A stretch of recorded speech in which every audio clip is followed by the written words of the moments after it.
राधे राधे प्रिय भक्तों, एक बार फिर से स्वागत है हमारे चैनल कृष्णदासी प्रीति में।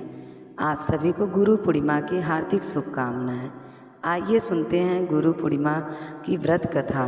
पौराणिक कथा के अनुसार महर्षि वेद व्यास जी को भगवान विष्णु का अंश माना गया है। वेद व्यास जी की माता का नाम सत्यवती और पिता का नाम ऋषि पराशर था। वेद व्यास जी बचपन से ही आध्यात्म में बहुत रुचि रखते थे। एक बार उन्होंने अपने माता से प्रभु के दर्शन करने की इच्छा प्रकट की और वन में तपस्या करने की अनुमति मांगी। वेद व्यास जी की इस बात को सुनकर उनकी माता ने उन्हें वन में जाने से मना कर दिया। माँ की इस बात को सुनकर वेद व्यास जी वन जाने की हट करने लगे। वेद व्यास जी ने बहुत हट करी, इसीलिए माता सत्यवती ने उन्हें वन में जाने की आज्ञा दे दी।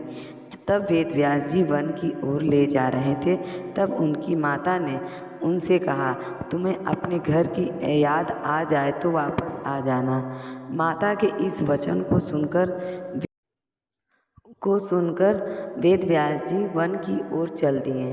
वन में जाकर वेद व्यास जी कठोर तपस्या करने लगे। भगवान के आशीर्वाद से वेद व्यास जी को संस्कृत भाषा का ज्ञान हो गया।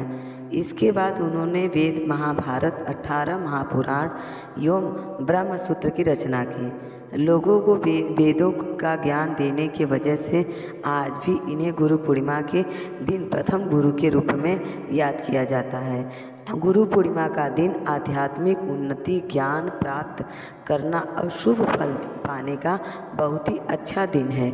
इस दिन कुछ विशेष उपाय और साधन करने के से आपको सिर्फ गुरु की कृपा प्राप्त होगी, बल्कि आपके जीवन में सकारात्मक शक्ति और सफलता भी आएगी। गुरु पूर्णिमा के दिन प्रातः काल ब्रह्म मुहूर्त में उठना चाहिए। सूर्योदय से पहले उठकर स्नान कर फिर किसी नदी में स्नान करें।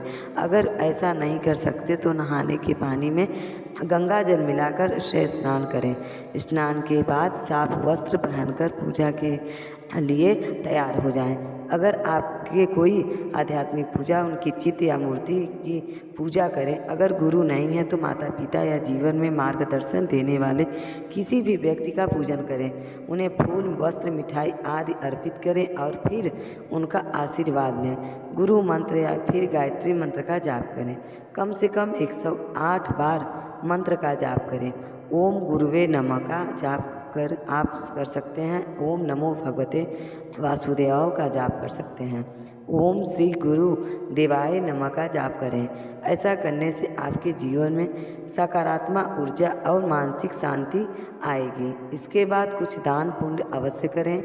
इस दिन अन्य वस्त्र, किताबें, छाता, जूते, जल पात्र आदि का दान करना चाहिए, अच्छा माना जाता है। गरीबों को भोजन कराना भी विशेष पुण्य होता है। ब्राह्मण या जरूरतमंद छात्रों को शिक्षा की सामग्री देना बहुत ही शुभ होता है। इस दिन दीपदान और तुलसी की पूजा करें। शाम को तुलसी के पास दीपक जलाएं और फिर 4 बार परिक्रमा करें। घर के मंदिर में दीपक जलाकर शांति और समृद्धि की प्रार्थना करें।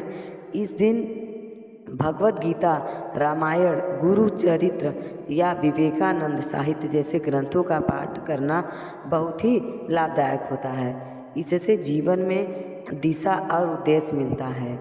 इस दिन अपने जीवन में कुछ छोड़ने का संकल्प करें, जैसे कि क्रोध, आलस्य, ईर्ष्या, गलत, यह सब छोड़ने का संकल्प लें। संकल्प से जीवन शुद्ध होगा और सफल बनेगा। तो यह थी आज की कथा।